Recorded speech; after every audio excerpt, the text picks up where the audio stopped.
What's good? What's good? What's good, people? Welcome to another episode of Quality Over Quarantine. We're still locked down, but not knocked out. Today we got a exciting guest, man.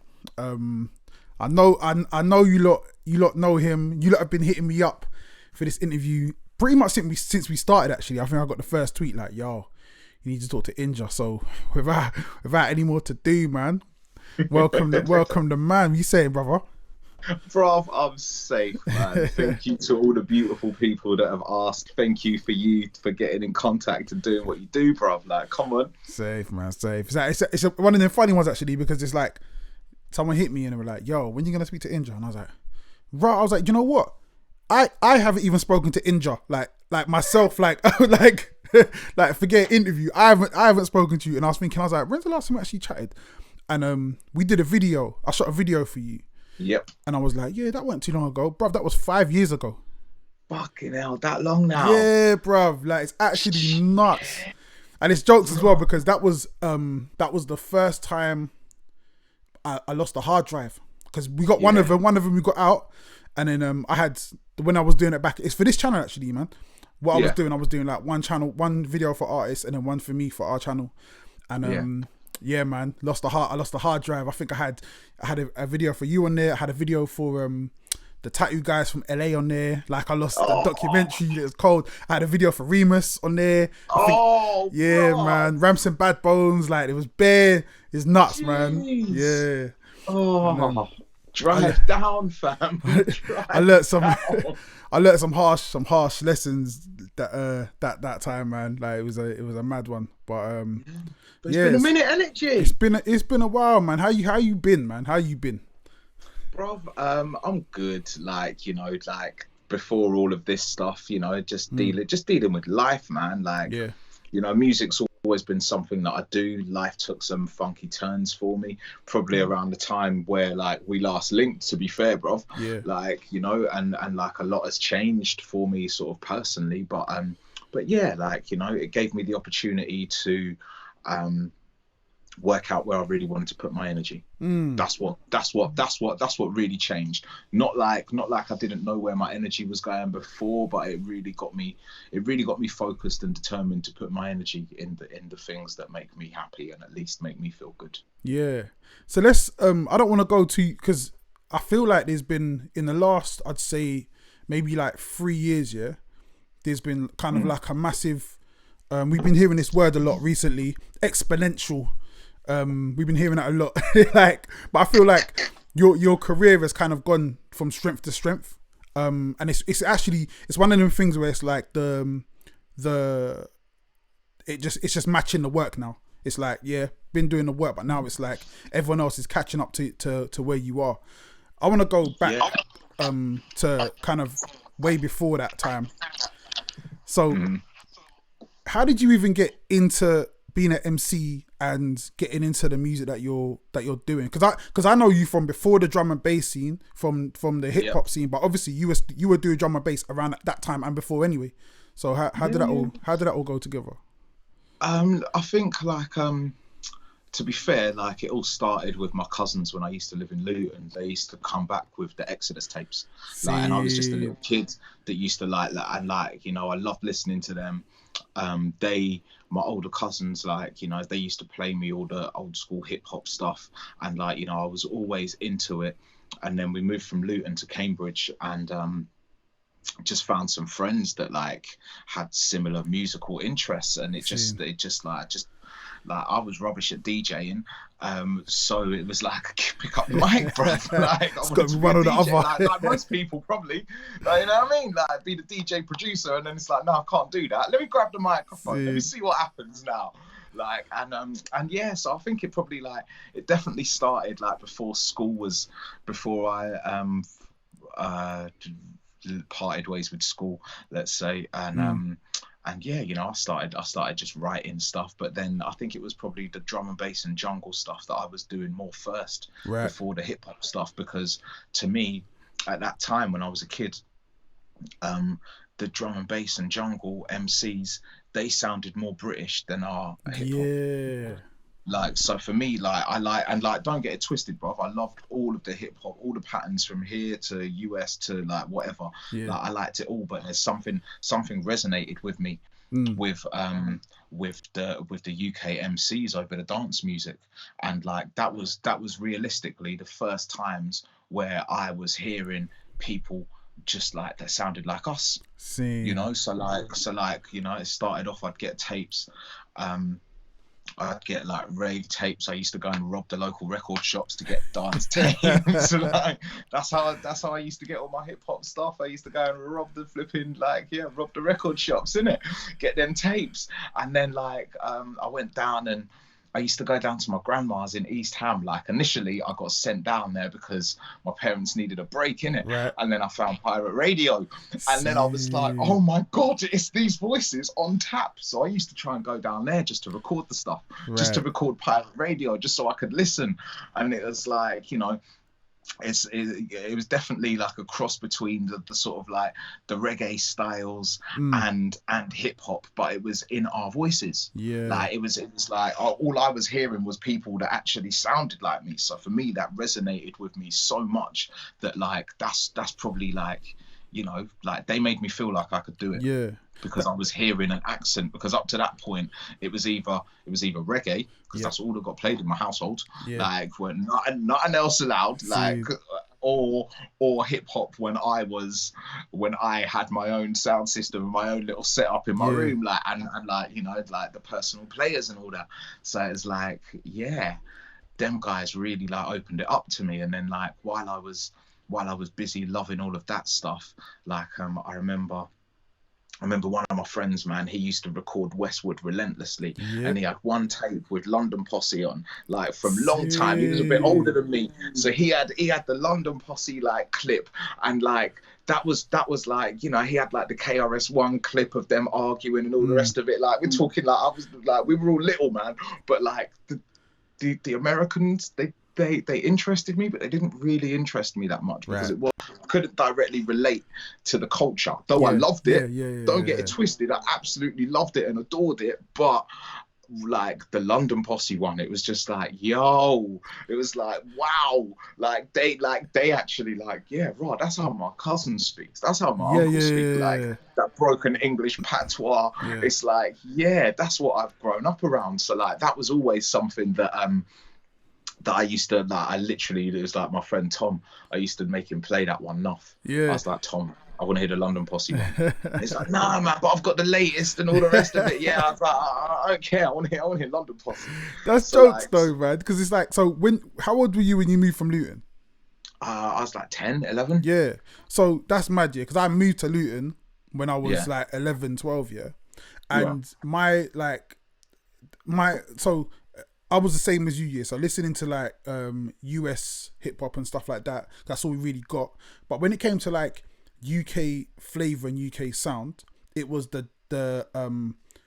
was really the jungle was the first time that I was like the jungle MCs and the rave scene, the dance scene. That was the first time when I heard like UK guys kind of chatting. But in my mind, it was never like that is hip hop. It was never like those two things go together. And exactly the same as you, the first time I heard like UK voices was like on the Westwood tapes. And I think it was slightly different. Mine was Phil Life Cypher. So there you go. Yeah, so it's like it's actually mad how we kind of both, a lot of people that I listen to, a lot of people I speak to as well, kind of came to it in that same way. It's mad. So when did you you go from kind of like listening to the music, and another thing you said as well, yeah, when you said about they sound like how my uncles talk, how my cousins talk, yeah, that was like a revelation to me when I first heard like UK two things actually. When I first heard gangster rap, I was like, rah, these men are talking about what these guys do of it, like that. And bearing in mind, I'm like 9 years old, didn't it? So I'm like, I don't think you're supposed to be doing that. Like, you're not supposed to be talking about that. But the other thing, yeah, like it was a bit weird. But the other thing was, it's true though, bro. It was mad to me, like as a kid, like going rah, putting those two things together. But also hearing, remember the first time hearing Rodney P and Bionic, it was like, nah, like them man chat like how, like the slang. the Yardie style with the Cockney style put together. That was like, that's how everyone around here talks. And to me, it was like, but they're doing it on hip hop, on rap. And to me, it just sounded so cold, man. Completely. Like it was like they're the things that like essentially join the dots, because up until them times, like I didn't really realize that what the MCs were doing was just rap. Yeah. Like I never like, to me they were completely different worlds, because the sonic soundscape was different and all the rest of it, like it was completely different. But then like, you know, the more I started listening to that, and then one of my friends one time was like, yeah man, we need to go and link up with like this guy who was like a guy that just used to love to freestyle. And like my friend who was coming to pick me up, he was a DJ, and he had like he had loads of hip hops with the instrumentals. So he made a tape of instrumentals and went over and checked this guy, and he was like, yeah, we just basically just started rapping. And it was like, wow, that was sick. And then because my friend was always in the record shops that I didn't rob, because they sold the hip hop ones, the records, I used to just go and get the tapes and CDs in it. Like it's just like, yo, anytime. Like, so like, because he was getting the music, all of a sudden, like, you know, there was like, I think it could have been Disorder tapes, or like Mudlums tapes as well, and then things like and then records. So I think like one of the first ones that I must have heard I think it was Black Twang. Okay. Black Twang with Lyndon David Hall, fam. I remember seeing that tune on MTV as a little kid and thinking like, raw, like they're actually like letting us sound how we sound and like do it. And then from there, you know, I'd done a bit more investigating, and my friend got hold of Network Southeast, like, or like a couple of tunes from it. There was like a promo. It never fully came out. Right. Did it? Okay. No. Not till years later. Then they released it. Yes. But there was a couple of tunes from it. It was like a vinyl or something. Because man had a couple of tunes of it. So there was that, and then I think it was like the first Mudfam stuff. And then me finding For Life Cypher on the front of Hip Hop Connection. Hip Hop Connection. Yeah, man. There you go. Yeah. For Life Cypher, and I was like, raw. I was listening to it, and they were talking about Marsh Farm, and I was like, who is this? I was like, who is this? I was like, who is this? Rang up my cousins. Do you know about For Life Cypher? Nah. I was like, bro, but they're rapping about the farm, fam. Yeah. They're like, nah, bro, I don't know none of that. It turns out later on, like, my cousins knew them from years anyway, but they were like, oh, I didn't realise that was the guys who were talking. I know them by so-and-so. This is so-and-so, innit? And I was just like, oh my God, what, you actually know these people? So I think like in the mix of like just hearing all of that, and then the people that I was like, you know, you gravitate to what's around you. So the people that I started gravitating around were more of the hip hop stuff. And that's where like, you know, like my crew Delegates of Culture, that's sort of like when we sort of sprung up, because like, we were just a bunch of kids in Cambridge, and like, because Cambridge is like, it is an international city due to the university, like we bucked up on people from the university who were into what we were into as well, because at them times not many people were. So like, you know, that's why like the whole name Delegates of Culture came about, because like, you know, one of the original members was from Yugoslavia, one of them was from the ex-Yugoslavia, so I don't know which region he's from now, because it's a long time in my head. But like his family basically ran away from there with him, because it was a war-torn country. So he ended up going to uni and all that. And then we had a member from Canada, and then like we had a guy from Scotland, we had a guy from up north, and then a guy from Germany, and then like, you know, a few of us from Cambridge. So it was like we were like, well, yeah, we're all from all over the place, so yeah, we're delegates. Yeah, that's what we'd be, delegates of culture sort of thing. Like, it's like, mad, because like even you saying about how you kind of came into contact with For Life Cypher, hearing them, and that whole thing of like, yo, what, you know, like that was a similar thing with me when I first heard them. I remember playing them to one of my boys and was like, yeah, like these men are hard, and he was like, that's my boys, man. For Life, like Philly, I know Philly. I'm like, what, you know Philly? Yeah, man. Yeah, I hang out with Philly all the time. I'm like, nah, don't lie, bro. And then not even that, being like man telling me, yeah, and you know, my man, that's Life's little brother. I'm like, what? Goes to our college? Like, yeah, man, that's him. I'm like, no way. And it's like, you kind of find that you know these people. Yeah. Like, but as okay, so you started rapping, yeah. Yeah. Did you know you were cold? Like when you first started rapping, yeah, was it a situation where you just kind of like fell into it and you just naturally was like, yeah, this is how I'm gonna do? Because I've been thinking as well, yeah. There's like a lot of people that I know, that kind of wanted to rap, wanted to do bars, wanted to do what they do, but you kind of run into a wall at some point where you're just like, yeah, this is a little bit too difficult for me, or it's just not flowing for me. Was that everything for you? Because I'm a kind of person, I always felt like from the age of 10, to me, this was always, nah, this is easy. This is just what I do. And I had a conversation yesterday with Bobby Johnson, and I was saying how, to me, writing music or writing bars, to me, is easier than sleeping. Sleeping, I find it really hard to sleep. But writing bars is like, yeah, that's just it. So was that a thing with you? Like, how did you come into it and how did it feel? Well, I think at the start I was emceeing in like room 2 or room 3 at drum and bass raves by that time. Like so, but the whole transition from doing that to hip hop was a very different thing for me. Okay. And like, you know, I hadn't made the connection that I was just doing the same thing with a different pattern. So I actually, I definitely found it hard, but more than anything, I enjoyed it. Yeah. And I enjoyed it, and it made me happy. Yeah. It made me fucking happy, bruv. Yeah. Like, you know, as rubbish as of an MC I was over that stuff at that time, and as bad as my raps were at the start, like, I didn't care because I enjoyed it so much, and the vibes that I got from all my gang, like, were just like were cool. Like, we all had different expertise and things that we could execute. Yeah. So it was like, you know, I knew I loved it, and I knew that I loved the energy that I got from it and how it made me feel. So, like, you know, I definitely don't think I was one that like got it easy or found it easy. Like Scuff, for example, like, he's one of my like close brethren still. Yeah. Like his bars were tight and tidy and cold from the off. From the off, bro. I don't think I've ever in my lifetime of knowing him hear him do anything that I'm like, no, I don't know, bro. Like it's all like style, pattern, flow locked. He's always had that like that. Whereas me, I feel like I'm like one of the ones where I think persistence and consistency had a lot to do with it. Like, I think I'm the same. Yeah. I think I'm the same. Like, in my head, I thought I was cold, but I had to kind of learn. Listening back, it's like, oh, I see where I was going wrong. And even now, I don't think I'm like cold, but I just feel like I know myself. Like, this is how I want a song to sound. This is how I want it to be. This is what works. Yeah. We go with it.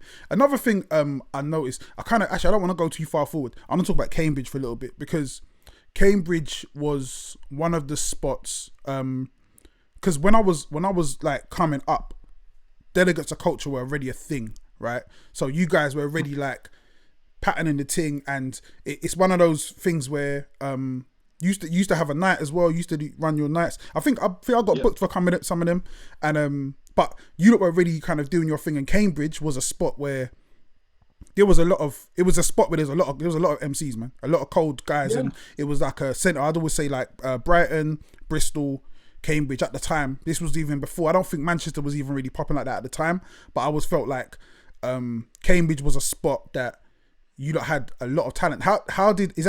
Do you feel that comes from because of the uni, it being a uni town, or what is it about that environment? I think the uni town definitely had something to do with it, because in uni season that meant that there was a population about that were willing to investigate stuff. But I think more than anything, like, you know, I've got to turn around and give props to a guy called Sean Shiggs. He used to run a night with a crew called the Sing Crew, who done like graph and break dancing and stuff like that. So like these people were like the generation above us, innit? So like these people had already set a foundation. Right. Like, you know, when we first sort of came into contact with them, like, we were just little rowdy kids that they were like, oh my god, why are these kids here just coming to mash up the whole thing? Like, all we wanted was the mic, bro. Like, so you know, there was a lot of battles and a lot of sort of wars that kind of went on between us all. Like, it's all love now, but like but like, you know, there was them guys, and there was a few foundations in Cambridge that like were already about. So like we got to sort of like climb onto their shoulders essentially, like, you know. And the night that you're talking about was a night called Organics. And that was like initially the delegates and Sean Shiggs, like we all got together. I remember sitting in the gaff at Devonshire Road in Cambridge, and we were like, right, we need to find a name for a dance, because like, you know, we all wanted to do a dance and we all believed in it. And like, you know, we all been around the country enough to be like, yeah, we need to do something. And we're all sitting in the living room and we're like, right, we need to come up with something. We need to come up with some kind of name. Like, it's got to be raw, but like it's got to like show the organic essence. And we were just like, yeah, raw organics. Genius, we were like, yeah, raw organics. Like that's how it's got to be.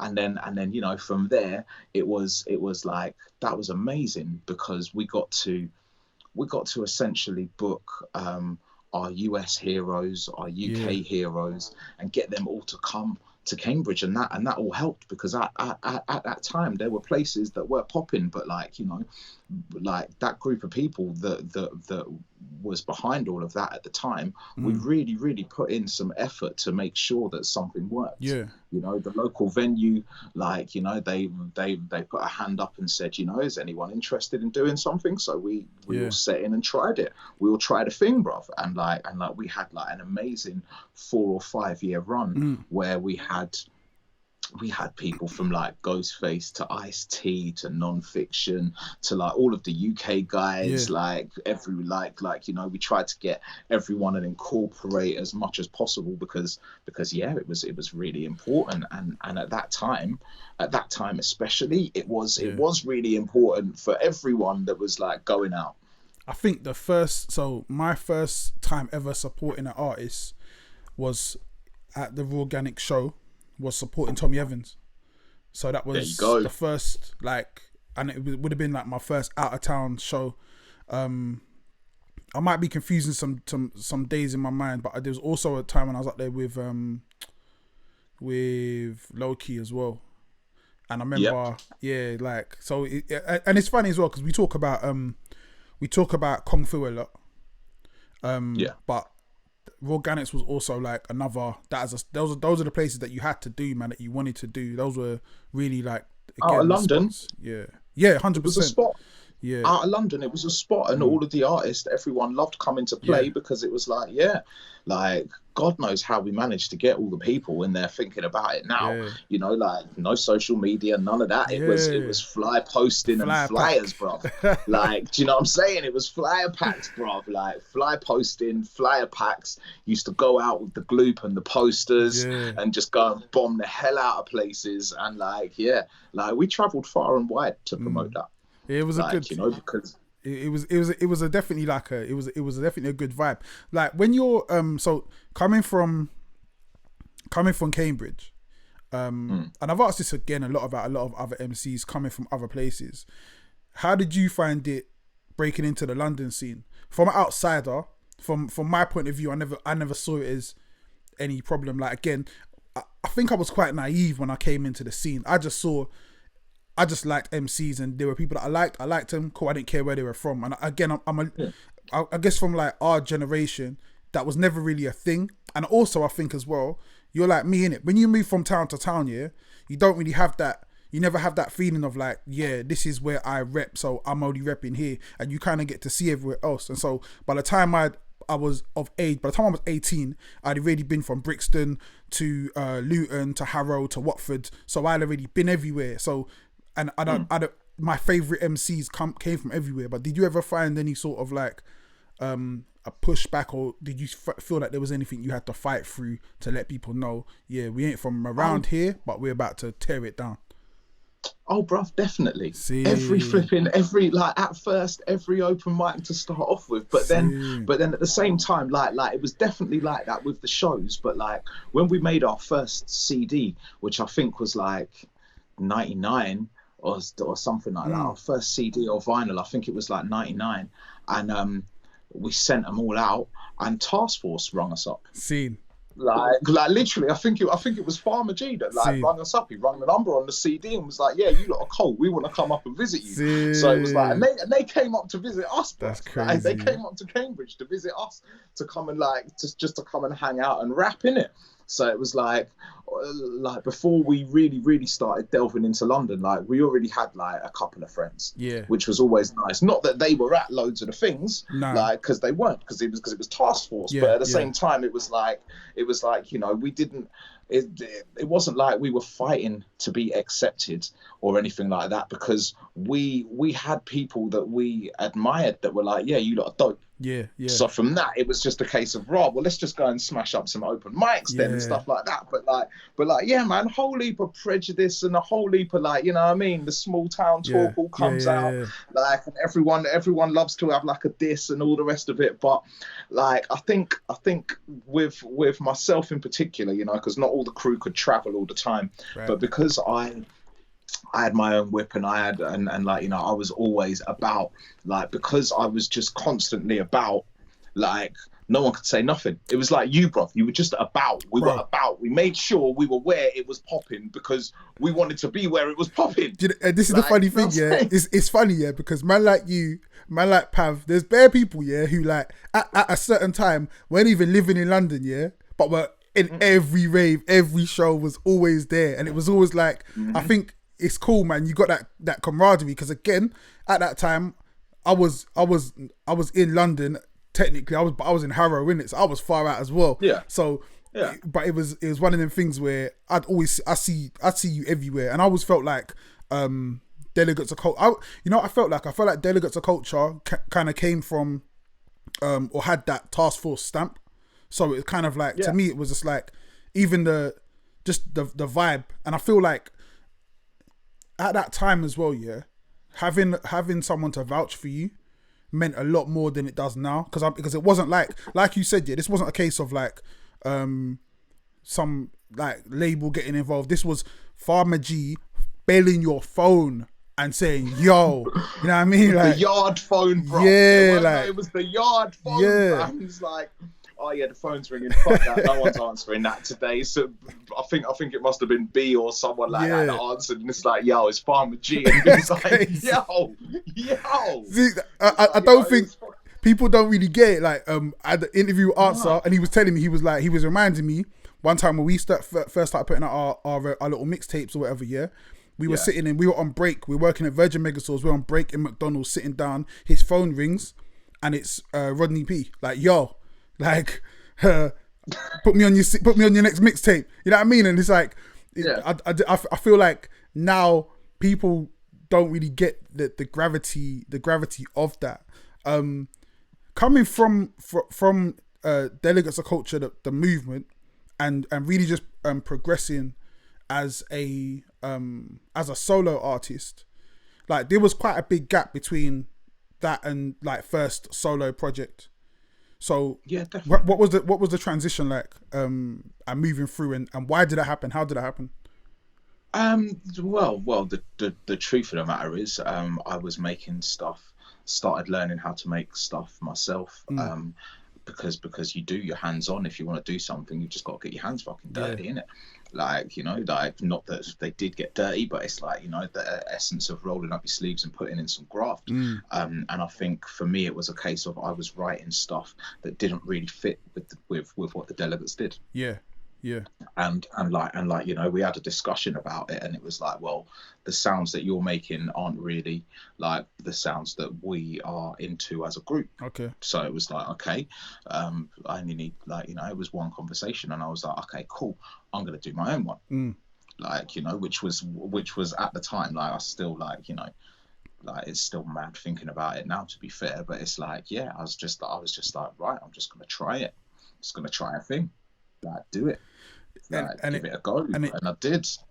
And you were kind of, throughout that time as well, I always feel like you've never been shy to kind of to reach out and work with people, and I feel like as well, you've always been a kind of a MC that people know they can shout you, and it don't matter the beat, you're gonna tear it up. And I feel like as well, do you feel like having that the drum and bass background, moving on to more hip hop sounding beats, kind of allowed you to just be way more versatile than a lot of other MCs are. Because there's only really like there's a few MCs that I kind of put in a different bracket that I feel like are super versatile and can literally any beat, any tempo can just kill, but not kill like, I mean, just effortlessly. Like it's not it never sounds out of place. And do you feel like you're coming up on drum and bass and just different vibes? You think that helped you out? I completely helped me out, man. Like, you know, through all of the times of like through all of the times, my whole life, I've never not been MC into drum and bass as well. So while we were running around doing all the hip hop shows and all the rest of it, like the following week, if that venue had a D&B rave going on in it, like I would be in like room 2, or if I was lucky I might get a spot in room 1. So I was always like consistently going between the two, to the point where many of the hip hop guys at various points were like, why are you leaving, bro? Where are you going? I'm like, I'm going to a rave. I'm going to a rave. I'm gonna go listen to some drum and bass, fam. And they're like, what is it? You're nuts, man. I'm not into that shit. Fuck that. Like, and it's like, you know, but yeah, I think because I've always done it, and also as well, I think more relevant to the question is because as a kid and even now as an adult, like all my life, all my family are Jamaican. All I ever got to listen to was reggae. Right. Like, it didn't matter if I was going grandmas, aunties, uncles, cousins, didn't matter who, it was a different style of reggae. But the whole thing, it come under one umbrella as reggae. So you could get you flipping like, you know, someone like a Capleton like singing a flipping like a very conscious song and then murdering a dancehall rhythm. But they're two completely different styles like of music and styles of patterns. So for me, it was like I've never understood the whole genre thing. Like I understand it, but like for me, it's just music. It's vibes. You catch a vibe, you feel a vibe, you make the thing done. Next one. Like it's vibes, and like because I was always growing up hearing artists that I loved, but there no one was ever afraid to do anything. Like, do you know what I mean? It's like someone will twist the plot and like, you know, come out and do an acoustic song after they've just done a slew of dancehall songs, or someone will do like, you know, a Lovers Rock song with like a Beres Hammond, and then they'll go off and do some like next style, and it's like because I've always like had that in my head, and just like that's what I've always thought music was. So I never really I understand like the genres and why people name things certain genres and all the rest of it, but to me, like, and for someone that just uses my voice, I'm just voicing a ting, innit? So it's like it's all vibes and it's all music. And as long as you can sit in the pattern right, then you're good.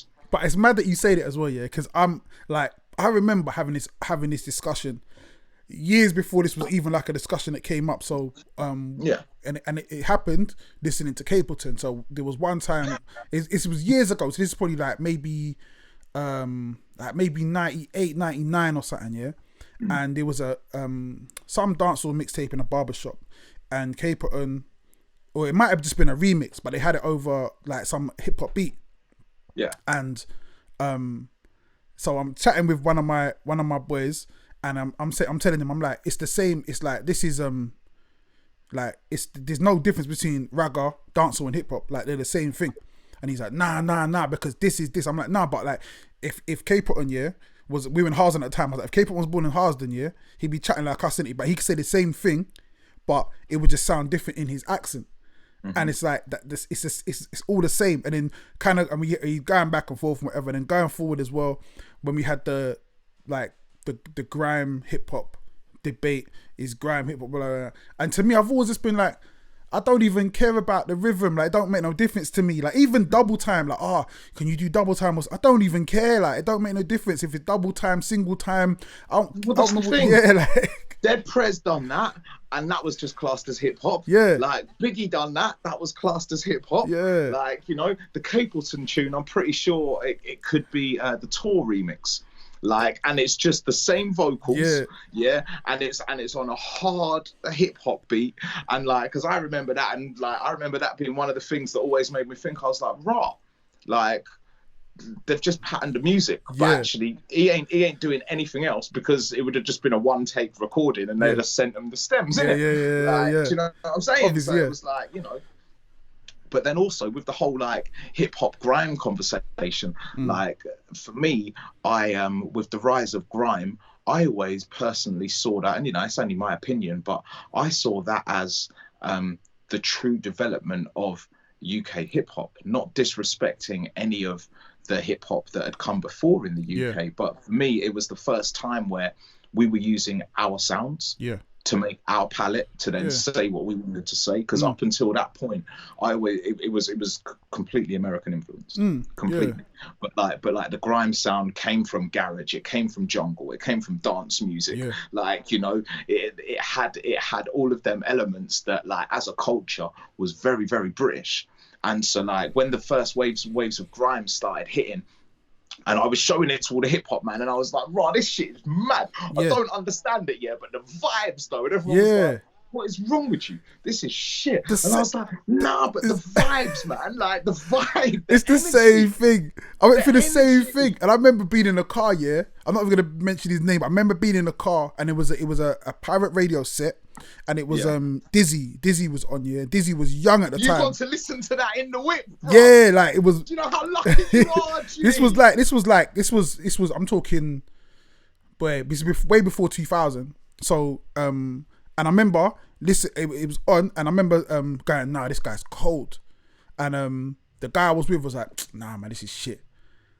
He's like, what's he talking about? It's shit. And I was like, and I at the time I didn't even have I didn't even have the words to even tell him, "Yo, nah, it's the vibe." But all I knew was, nah, this is cold. This is like, it's something different. And it's funny as well, because I'm always that kind of person. I'll always be in places where I hear new kinds of music, and just I'm very like accepting of new music. So when I hear something new and it moves me, I'm just like, yeah, I love this. Like it's banging. Same with when I first heard dubstep for the first time. I was like what like, what's this, bro? What's this? Like, what are you playing, man? What's this? Like, it's the same thing. It right there. It hits you. And music, music is a feeling. Yeah. Music is a feeling. It can be a personality. It is an emotion. But more than anything, it makes you feel. Yeah. And anything that makes you feel, like anything from out of nowhere that can come and smack you and make you feel something, it's like, yeah, you should flip and get your heads up at that. You should have a look at that, because you know, and like I'm like exactly the same scenario as you. The similarities are mad, G. Like, because like I remember like having like a couple people in my whip, and I was playing grime, and they were hating on it, and like, you know, they're very established in the hip hop world. They were hating on it. They were like, "Nah, I can't believe this shit. Nah, man, nah." And I was just like, but the vibes, But back to like my main point, for me, it felt like that was the first time that we had our own palette, like soundscape wise, like, you know, the early evolutions of it. Yeah, it was really different. It was really quirky. And like, you know, some of them original Esky beats and all of that stuff. It's even still now someone can put that on and I'm like, sick. Wait there. Just give me a moment so I can count myself in, because I can't just like catch it, because it's like, but it was that rawness mixed with like the vocals, you know, and it was only ever going to be a matter of time before it all blended, like, because it all is, and it's all part of our culture, and it's all part of the narrative. And you know, the thing that is most hip hop about it is the fact that we created something out of nothing to put our voices on, to tell our stories. You don't get more hip hop than that. That is what hip hop is.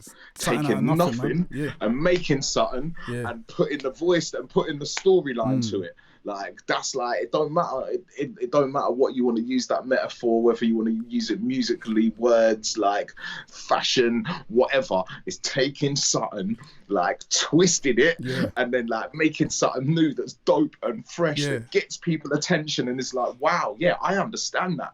Because that's what we are.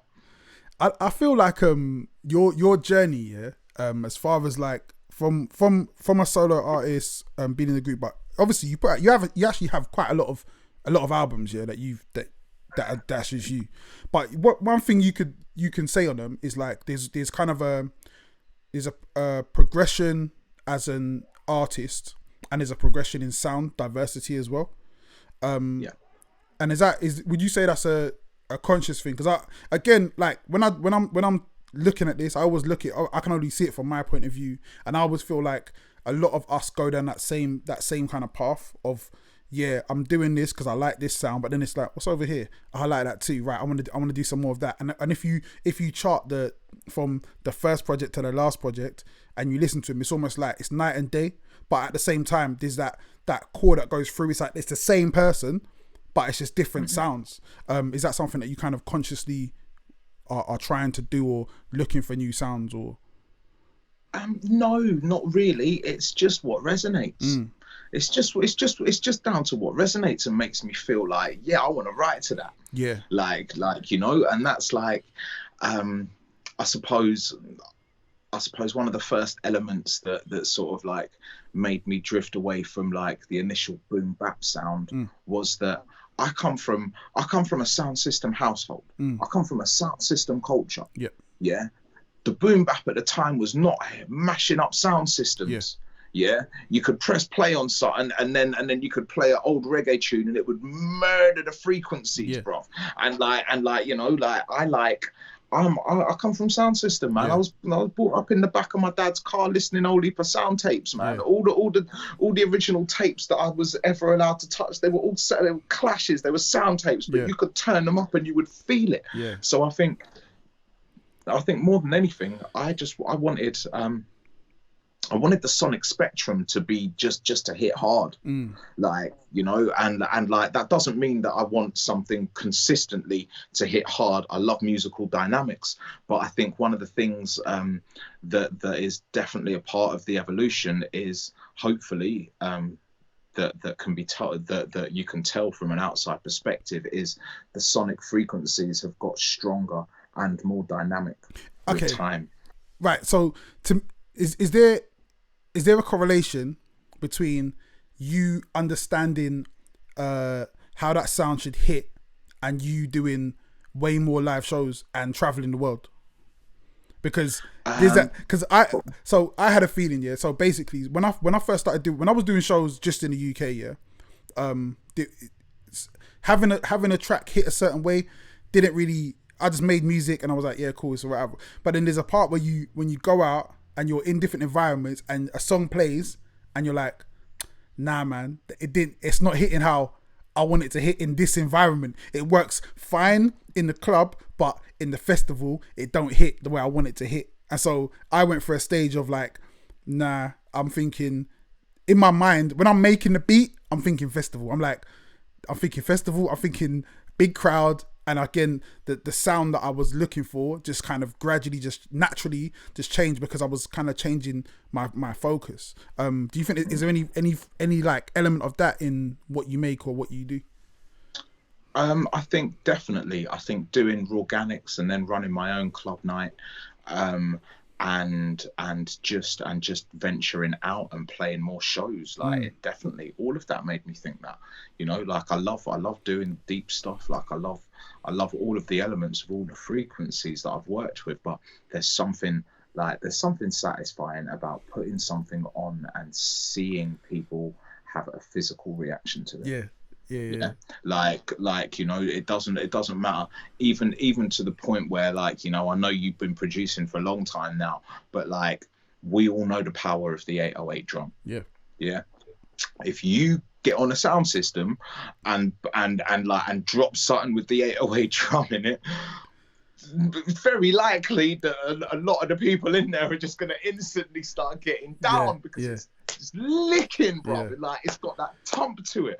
It's got that earthiness to it, you know, and it's got like, I think there's definitely like, you know, but also as well, I think working with the DJs. So I think working with DJ Caper, who was one of my friends from a long time, she was great because me and her used to do clubs and she used to play all the club music and I just used to host for her. Right. And it was like really interesting, like, cause like, you know, certain tunes would come out and they would all be sort of like hip hop based, but certain tunes would come out, and then I would go home and then try and remake these tunes, Yeah. or to try and backwards process them, Yep. so I could understand what was working. Yeah. And it's like, yo, these things are just destroying the place. Like, what is it? You know, and like amongst a lot of my friends who are hip hop producers, and the ones that aren't, one of my quotes that I'm quoted for saying a lot is when people play me stuff and I'm like, yeah, but you could fit an 808 in there.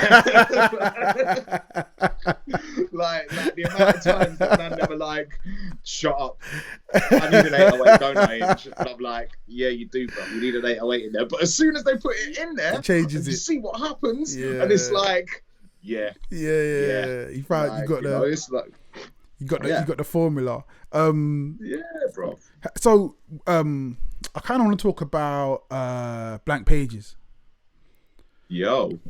Yeah. I feel like that's kind of like the album that's kind of pushed you in a different direction, not a different direction, a different trajectory. When you like, did you before it even came out, yeah, and the process of putting that together, could you feel that this is gonna be something like this don't feel like how it felt before, we're about to do something different? Or was it just day in the office? I think it was the build up to that was I'd met Serum, who's like part of the Kings of the Rollers, and he'd made a couple of tunes for me. We've done a few tunes together, like absolute bad man. But I met him while I was doing a dubstep rave in Belgium, right? And like I met him, and he was like, "Yeah, bruv, like I really like what you do. We should do something at some point." And then like years and years later, we're talking like probably like 5, 6, maybe more years after that, like he eventually hit me up and he was like, "Yeah, I've got something," and between him and my friend Logistics, who's a guy signed to Hospital, who's from Cambridge, I'd done like a couple of bits with him, but I think it was the thing that I'd done with Logistics and then the tune that I'd done with Serum, because like it was just really different at the time. Yeah. And so I was still doing everything that I was doing. You'd see me emceeing a drum and bass rave, you'd catch me hosting a festival stage, you'd catch me doing a solo show somewhere, I'd be reading poetry somewhere else. So I was still doing all sorts of things, but you know, when I done like the tune Ammunition with Logistics, I think one of the really big points of that was Randall started playing it. Like DJ Randall was playing a tune with my vocals on it, which was like mad. And then someone, and I think it was Logistics, he sent me a video clip from a YouTube thing of Randall playing it at Rodigan's night, and Rodigan and GQ making Randall pull it up. Yeah. And I was like, what? I was like, for real? I was like, for real. Yeah. And then like the tune that I've done with Serum, is called Red Eyes, and yeah, that was like that come out on like Philly Blunt, which was like Brian G and Jumpin' Jack Frost's label. And like, you know, like these were all things that as a kid, like jungle drum and bass was one of the things that got me into writing and everything. So it was like, from when these sort of like pieces of the puzzle started fitting in, I was like, rah, yeah, man. Like I just sort of opened up. I was like, right, okay, yeah, man. Like, I mean, I just love writing. So if someone sends me a frequency that I like, the only reason I've done them tunes was because I liked the sounds. Like, you know, they sent me rhythms and I was like, yeah, that's a rhythm. Let me try this style. Where, you know what I mean? Which like, it kind of felt different from the hip hop stuff that I was doing at the time anyway. So I was like, right, okay, I'll check this out. And then I started doing, like, you know, I think before Blank Pages come out, I must have had at least like 10 drum and bass features like happen before Blank Pages come out, maybe more. I can't even think right now, but like I was getting deep into the drum and bass stuff because I'd always loved it. And to me it was second nature, because I've been emceeing at raves my whole life. And then Hospital sort of came knocking and they were like, yo, no one's ever featured as much as you have on like all the stuff that we have, so like, do you want to talk about doing a project? And I was like, you know, and at that time I was just busy making stuff. So like, you know, Pete Cannon, I'd always wanted to make stuff with Pete Cannon, just because you know him from where we know each other. And Pete Cannon is a bad man. could never flipping catch him to do anything. See. And man was hot, man was greasy, bro. Man could never get my hands on him. Every time it's like, Pete's close, Pete's gone, bro. And I was like, rah. And then flipping, like, I must have bucked up at Pete with Pete at his at the Labrador studio, and like you know, we were just chatting, and like we hit it off because we were just talking about all the old school dance music that we used to listen to when we were kids. And then I was like, you know, we were flicking through beats and like all the hip hop stuff. Like, it's not that I don't love it, but it's just because I've had so much of that in my life. I'm always looking for something to give me energy. New energy. Like, you know, we can't keep on repeating the cycles. You can, but then if you keep on repeating the cycle, you get so bored and complacent with it that like you stop doing it for the real meaning of doing it, in my eyes. So like you know, I'm chatting to Pete and I'm like, bruv, you must have some other stuff in here, man, because he's got millions of beats, or at least it feels like that when you're in a session with him. And he was like, oh, well, you know, I'm kind of like, I've been dabbling with this sort of stuff. And then he started playing me like the ones, like the jungle ones. Right. And I was like, bro, that's my shit. Like, that's what we're doing. Yeah. And he was like, right, you think it's good? And I was like, bro, it's fucking sick. Yeah. Like, you know, the tune No Regrets. What else? No Regrets, War Games, Her Room, that were on the Blank Pages album. Them ones in particular, it was just like man caught the original jungle vibes that I was born and raised on, that he was born and raised on, like, and I was just like, wow. So I think, like, you know, it was definitely like an album that was compiled. So it was like, you know, I worked with lots of different producers on it, which was great. And yeah, like, I think I literally more or less handed in all of the songs, and they were like, yeah, no problem. Sick. Like, literally as it was, more or less as an album. I think the only thing that got changed was the arrangement. I think that was the only thing that was like that was needed to be discussed. And I think as well, you know, with like the social media presence, the writing of all the poetry that like I do as well, and just me loving it all so much that I would go around everywhere possible to do it.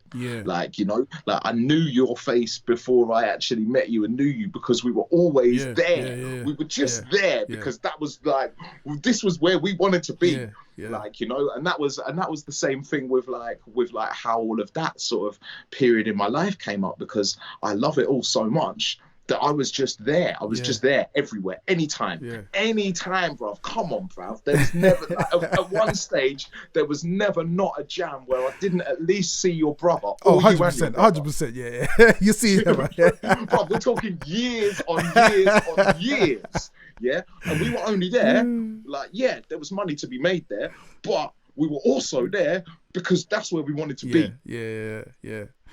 At them times, there was nowhere else that we wanted to be. 100%, man. Like with the making of that album, it was like, you know, I think it was just me as an individual that had built up the memento. Because that's what it is. Like, you know, and like yeah, I'm a happy guy, and I'd like just before, but like a couple of years before that, I started like really sort of like not even working the angles of social media, but just working out what I can use social media for me. See, and that's another thing as well, though. But I feel like with social media, especially with like, I don't want to say it in like a funny way, but guys our age, there's ways to do things, because again, social media isn't something that we grew up with. It's something that we came into, but we've been there from the start, and it's really cool to see like I think I must have come across. I came across like it was either like a post or something, and it was talking about you, and it was just about the smiling, and it was about the smiling post, and like, to me, it's like, I love that stuff, because it's like, it's something that's kind of not viral, but something that's picking up, that people are gravitating towards you, but it's really like authentically you. And I feel like you can't go when you're especially with social media, when you find your groove of just, now I'm just doing my thing in it, I'm doing my thing, and I'm dealing with life on my terms, it works so well. And it's also like, you're never in a situation where you're having to give energy. You're getting energy from it, because it's just like, man, this is light work, I'm just doing my thing. So it's beautiful to see, man. in the world where everyone wants content and everyone is like scraping to either make content or find content, it's really refreshing that, like, for you, I see what you do, you see what I do. It's effortless because this is just me. Yeah. And it's just me. And I think a lot of people have social media twisted like that, where it's not actually really them. And like, you know, the people that are hunting and buying likes and all that sort of stuff, like it's like, if it ain't you, it ain't you. Like, or like what it is, and especially in the times that we're in right now, what I'm seeing from social media is people are looking, they're not necessarily looking for the escapism that they were pre-corona. They're now looking for some realism, and they're now looking at the real and something that's actually like resonating with them on a real level. Like, and I think that's just like, you know, that's the whole hip hop thing that we come from. Bruv. It's like, represent, be real, like represent you, fam, like, because real recognize real, and if you're just being you, no qualms. And like, you know, I had loads of people when I first started doing it. I had friends thinking that I was bipolar. I had I had people hating on me, like, yeah, bro, I see you, I'll smash your teeth in and all the rest of it. And I was like, right, that's nice. That's safe, bro. Like, but at the same time, I also had a lot of real people turn around to me and be like, do you know what, G? Big yourself up, bro. Because we know what you're like. And we know who you are. And we know how you go on. And you just being you, innit? And I'm like, well, that's all we got left to be, bro. Like, so it's like, you know, that was a very like refreshing thing, just having just real people be like, yeah, do you know what, G, like, wicked. I think as like, well, like you were very early on, like, because things become trends, but they only become trends when people like you start talking about it. And you were early on mental health, and you were early on, again, like these things that we speak about all the time now, but about being yourself and being real and being true to yourself. And it's funny because it all comes full circle, but at the same time, it's like you said, when you're being yourself, when you're being you, it don't even matter what people say to you or about you. It's like, I'm good, I'm fine, because this is authentically me. There's nothing you can do about it, man. It's but like I said, man, it's definitely a blessing to see. Do you feel like the place you're in now, is I'm like, again, because I've kind of seen, I watch everybody, I watch what everybody does, and I see the growth in artists, and I love I'm that kind of person, like when you're winning awards, it feels like I'm winning the award, innit? Like, I'm just like, oh, like, you know what I mean? That's me. Because we are, bruv. We are. It's real, bruv. And you feel that. Like, because it is. Sorry, I didn't mean to bite. Nah, but do you feel like where you are now, I feel like it's all coming together. It's all coming together. And I feel like a lot of the times, we feel, and I feel this, like, personally, I'm kind of going on and off, but I'm trying to say things about saying things that I don't want to say on camera, but I always feel we go through a lot of stuff, we've grinded, we've really grinded, we've really done the miles, we've really done the airplane trips, we've really done the hotel rooms by ourselves, we've really done it, and it feels so good to be at a place where it's like, it finally comes like, yo, you're getting the reward. Are you at a place now where you're feeling it? Like, okay, cool, I'm getting my reward for what I've put in, and I'm ready to get even more and move forward with that. I'm definitely like, you know, like, we've been grafting a hell of a long time, and like, you know, it's why any time where I have been put in these positions or put on these pedestals, I'm just like so grateful and thankful, because like, I know I am one of many, and like, it's all down to how much you graft. Like, come on, bruv, how many people were there when we all started to how many people are still here now, putting in effort?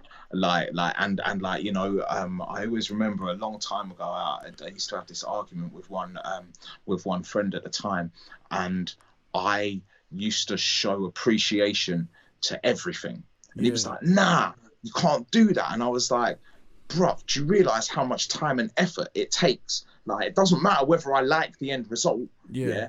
I'm showing love based on, I know how hard you've worked to make that step, or to do that journey, or to make anything. Like, that first and foremost, that's the main thing that I've always bigged up, because I'm like, listen, anyone that takes their time and life and energy and puts it into something, like, for real, like, you have to be saluted for that. Now, whether the outcome's good or not, that's a different conversation. Do you know what I'm saying? That's a different conversation. We all have our own opinions. We all have our own tastes.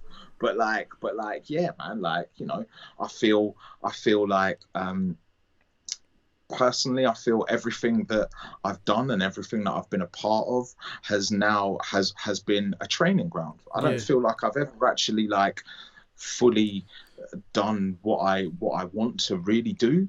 I don't think I have, because you know, and that's not like man's always moving the goalposts and all the rest of it. It's not, but it's like, you know, if you've only got one thing to achieve and you achieved that, what are you doing after? Well, is it all done? Is it all done after that? Nah, bruv, like, you've got to constantly like stack them, like, stack the eyesight higher and higher, so you can see, like, you know, and you can only see them things when you work hard enough that you've found the people that are seeing that themselves. Like, you know, it's like steel sharp and steel, innit? Like, you have to like find the right environments to get you around. It's like, you know, in my whole lifetime, I'm like lucky, man, like, because but it's also, I say lucky, it's down to hard work. Like, I've worked my arse off to be in all the rooms that I've been in, like, to all the rooms that I've been invited in. Like, no one's seen me out a road and be like, all right, yeah, bruv, you can come in the room. It don't work like that. You know, it don't work like that, bruv. People want to see you graft. They want to see that you love it, and they want to see that you're real about it. And that's how I've got in the rooms that I've got into. And, like, you know, like, there's no complacency here. Like, because everything can be taken away. I've been an underdog all my life. I'm happy being an underdog, but at the same time, like fucking hell, man, if I've done this work to get here, let's, like, what happens if I carry on working and work even harder? Like, do you know what I mean? Where can we get to next? Where does the evolution take us? Because it's all evolution, isn't it? It's funny you say that, though, because it's like, people, they never really see, like, they see you in the room, but they never see all the rooms you didn't get into. They never see, they weren't there when you were outside of this. And it's so funny as well, because, like, even when the good things come, the bags come, whatever, and everyone, they look and they're like, whoa, you just did that. And it's like, but you don't know, man. You don't know what I did to get here, man. You don't know, like, you see me in front of who you see me in front of, but you didn't see me at that time in Manchester when there was 3 people in the crowd. You weren't there that time. And it's like, but I know them ones. Yeah, bro. Man. But so it's like, to me, it's always just like you said, it's always a bonus. Everything we do past this point is a bonus. So speaking of the future plans, I know you've been working on music. I know you've been working on stuff. So what's next? When can we expect another project? And has this whole, the downtime, this Corona business, has this kind of put a spanner in the works for you moving forward, or how you rolling with it? It's put a spanner in the works, like, release wise, of like my own personal stuff.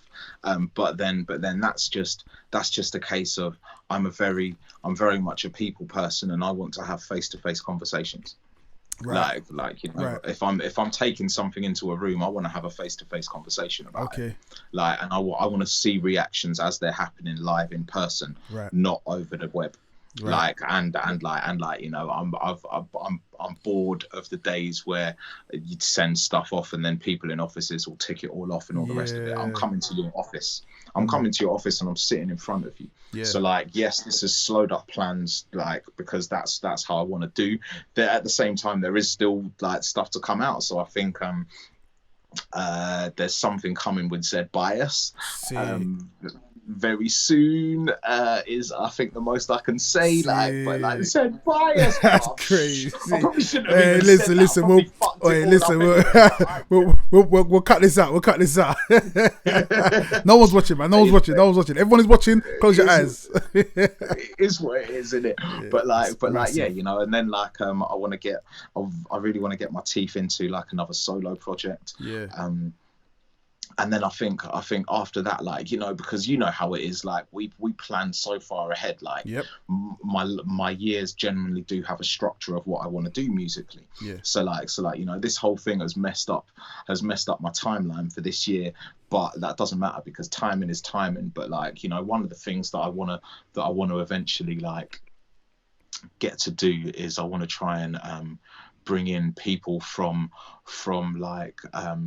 my other experiences musically, okay, and try and combine everything that like is going on now, because I'm not the only one that like was brought up where like jungle and D&B voices were the first UK voices they heard. Like I'm not the only one that's like, you know, though I've managed to like do whatever the hell I've done, I'm one of many. And actually, like if you look into it, like we're all UK, so we all got this, like whether we like what's on the plate, yeah, we all know what the dish is. Yeah. Do you know what I'm saying? Yeah. Like, you know, some people might just, you see me, I only want the veg. Some people want the full stew. Some people will yum the whole plate. Yeah. Some people will just be picking on the side and playing with their food. Like, it's like, you know, like that'll, like, that's how I want to kind of like, you know, at some point, but then like, that's also a case of like the frequencies have to be right. Yeah. Because it's all like, you know, it's all relative to everyone and how they all work. But that's like one of the future things that I would like to do. And just try and like, it's not a case of, it's not at all anything like bridging any kind of gaps, but I just want to kind of join some dots. I want to join some dots because ultimately, like, at any point in your life, would I have found you at the back of a rave? Yeah, obviously. Definitely. Do you know what I'm saying? Like, do you know what I'm saying? Like, you know, and that's like, it don't matter like what people see us or know us for. And it's like, you know, like I remember being at a Dirty Dyke show, might have been last year. It was last year when he was doing his album tour. Like, I was fortunate enough to be on the album as well. But I remember being at a Dirty Dyke show, while he was doing his tour, I had a few people coming up to me, oh my God, I can't believe you're here. But like you're from like, you do all the drum and bass stuff. And I'm like, you're a Dyke fan because you're here.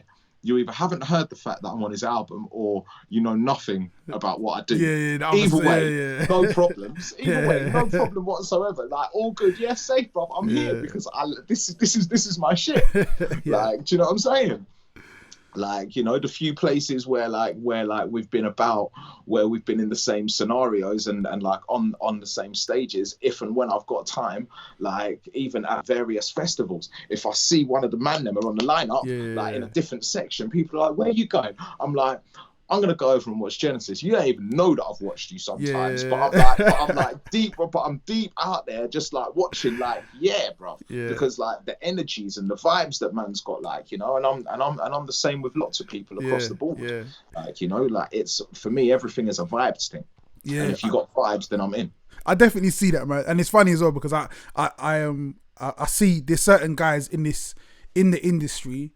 Again, who are part of a bigger industry, but at the same time came from the grind, and they just have the same mentality, man. Harry Shotter is the same way. He's just like this, and it's just, again, it's like, I'm up here, but I'm still me in it, man. I still do my thing, and I'm in it because I love it.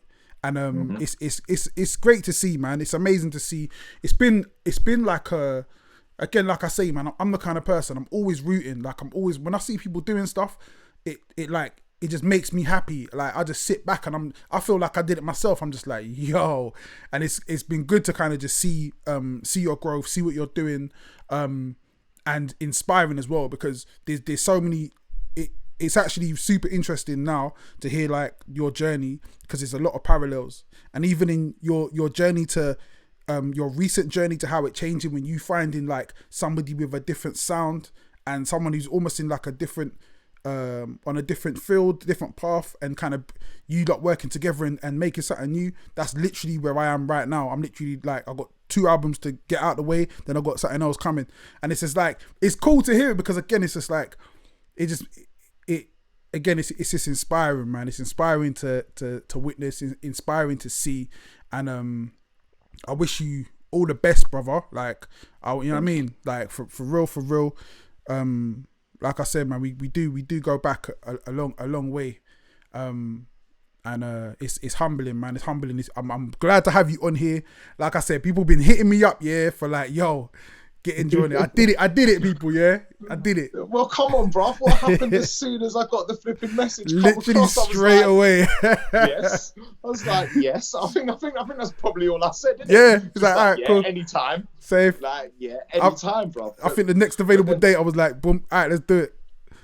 But then, that's the thing, you know, and like, you know, it works both ways, because, like, you know, one of the things that I've always liked about you is the fact that you've never been scared, like, to just be you and do what you want to do, frequency wise, like, you know, like, you know, we, like, initially the boom bap world that we come from, there are still people in the boom bap world that only want boom bap, which is cool, that's like, cool, which man. is cool, bro. But like, you know, like, the reggae thing for me is what explains why I like so many different styles and categories. As long as I can feel it, I'm in it. But like, you've always been someone, like, you know, from the first record that you had, I can't remember what it's called, but I swear you were on the front of it with 2 dogs. Jar blessed with Jar blessed with the lions. Lions, yeah, bro. See it. There you go, you see it there. So it's like, you know, like, and like, you know, when I first heard, man, you brought a different twist to it. Yeah, like, you came in straight out with a different twist, because you were just being you, and it was like, right, I'm in that. Yeah. I'm in that straight away to like all of the recent stuff you do. When I do see one pop up on my timeline, I'm like, I always watch, and I'm like, yes, G. Blessings, like, you know, man. and like all the times where we might have self-doubt and we might question ourselves with what we're doing, bruv, as long as it's making you happy, and I see that smile on your face when you're doing your thing, and I see you just like, yeah, this is me, that's all that matters. And like you do, bruv, like, we all evolve, and you know, like, if you don't evolve, you become extinct very quickly. For real. And, you know, Wiley said it in it, evolve or extinct, or whatever he like called a project at one point. I can't remember, but it's like, but it's really, really true. And the whole thing is I think something that I've seen during the times is I've seen things fade out. Because they haven't wanted to evolve at the pace of evolution. And if you don't evolve at the pace of evolution, then there's no young, like, from when young people are resonating to a sound, to a frequency, to a vibe, to an idea, to a fashion, to a style, then that will move on. Right. Like, it will move, like the whole essence of something will carry on moving on, as long as the evolution is still open to new people coming in, and open to it being moved forward.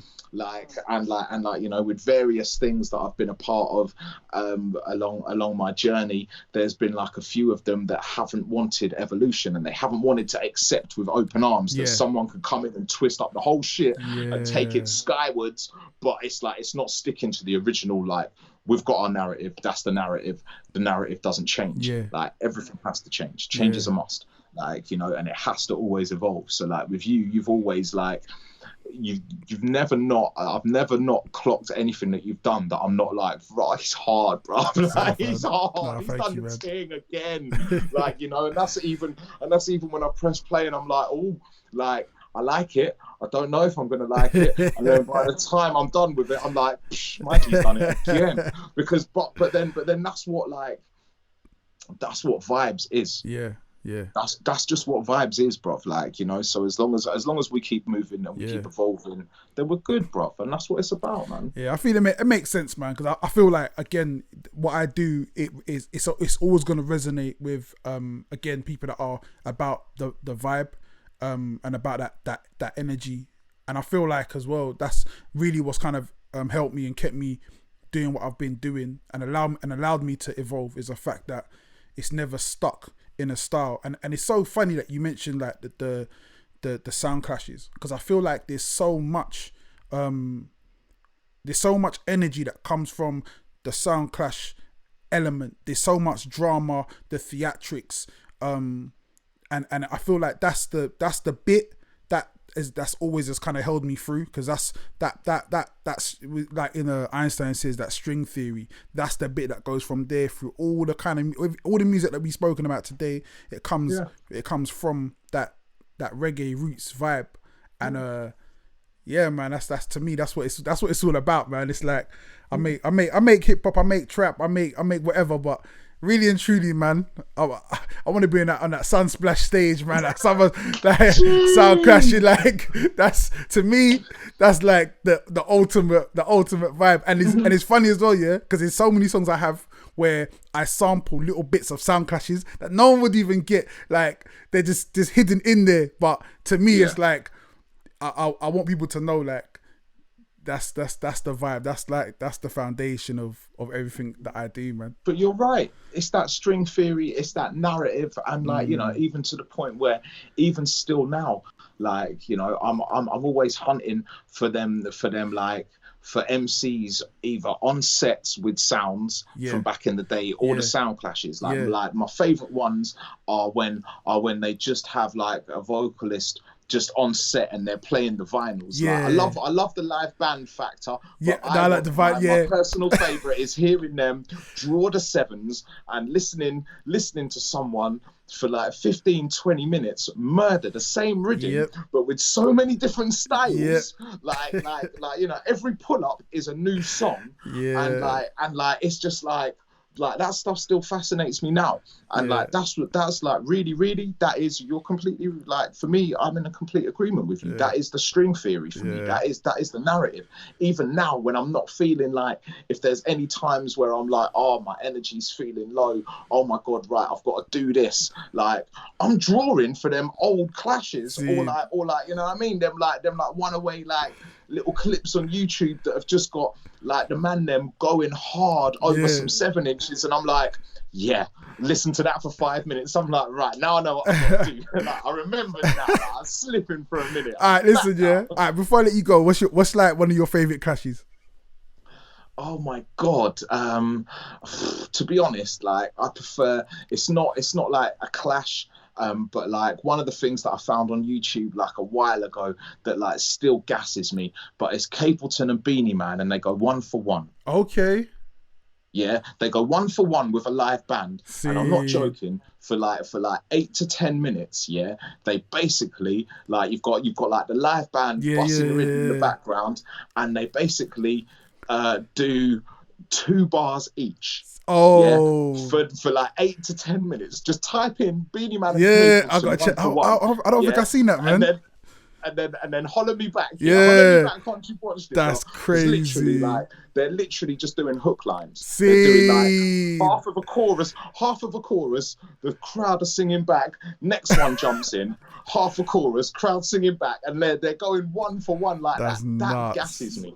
Like some of the other things, like the other one that gasses me, I think it's something like Capleton on set with Kilimanjaro, and like we're talking from like 98 or 99, and like one of the ones that I listen to is the first time he's ever performing Slew Them. So the thing starts with him saying, I got a new tune, and it's Slew Them, and it's Slew Them, bro, being his new tune, and like literally that gets pulled up like mad, like hear gunshots in the background, all of that, like, you know what I mean? That's like, crazy. Like that's the stuff, like the clashes. They're like, I love them. That's definitely more my dad's influence, but like because of the side of the art form that I like, I just love hearing these people, like, just the rawness of them, like, the same rhythm for 20 minutes. And every time they're doing something new on it, it's pulled up, and then they do something new again. There's no repeating. Like it's just like wow. That's the thing. It's like the artistry, man. I think one of my favorites is Supercat, Ninja Man versus Supercat, and like, and it's so funny because it's like, the more, when I was younger and I watched it when I was young, it's just like, you don't get all the ins and outs. And then when you get older, you're like, you get the theatrics, yeah. You see Ninja Man with his wig on and all that kind of stuff, right? And then you hear the backstory and everything, and then you go, nah, like the mastery, like them understanding and rehearsing all their bars and everything just being how it's supposed to be and just never missing a beat. And you're just like, this is, you think, when I was young, I was like, nah, they're just having fun and missing. Like, Ninja Man makes everything look fun all the time, innit, yeah? He's like a genius. He's so calculated, yeah, bro. but it's like, nuts, the fact though. That he can talk, the fact that he'll talk the narrative and he'll lead you up the garden path before you even realise that man is murking you with some serious lyrics. Crazy. He's just drawn you in, and it's just like... His jokes. I got a track called No Challenge. It's gonna be on the next project I put out called No Challenge, and I sampled parts of that clash because I was like, never really sampled that part before, but I was like, yo, let me get that. So I got with that bit like anything test dead. I'm like, yep, I need to put that in there, man. But like, you know, it's them things like that brings me energy. Yeah, like, you know, just because like as a performer, like the artistry, the skill, the technique, just to do them things, like, you know, like as a kid I was very similar with the way I view all the sound clashes, and it was only when like I really got into performing that I started like, and YouTube as well, that gave us the ability to see a lot of this stuff, because otherwise it was just VHS tapes, VHSs that people had, like, you know, and it was like just being able to like identify these clips and just seeing the timing, like the theatrical element, the comedy element, comedy timing is actually ridiculous. Like, it's ace. Like you it's just the execution of all of that stuff. You know, it's like it's amazing, but it's also like, for me personally, it's extremely inspiring.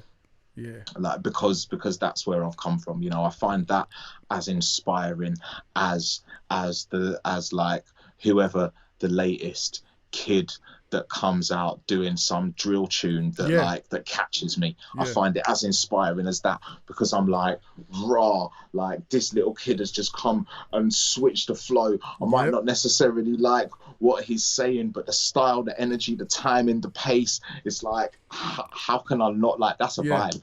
How am I not in that? Crazy. It's something new. And how am I not in that? Like, we could really go. We could really get in this forever. Like we haven't really scratched the surface, man. But you know what I mean. It's one of them ones. I've said this to everyone who comes on this show. We're gonna do, once lockdown's over, we're gonna do this properly in studio business. So I'm gonna get you down for that for real, because we still got a lot of things to talk about, man. But it'd be a pleasure. Bless, brother, bless. But thank you for your time. Stay on the line. Let me just say goodbye to the good people watching, guys. It's been absolutely nuts. Like, this conversation has been absolutely crazy. Please hit them like buttons. Please subscribe. Please share. Let people know we're out here doing this thing. Like, show your support. Your support is madly appreciated. So thank you to all of you. We'll be back tomorrow, God willing. But until then, stay safe, stay blessed. Do your thing, people. Peace.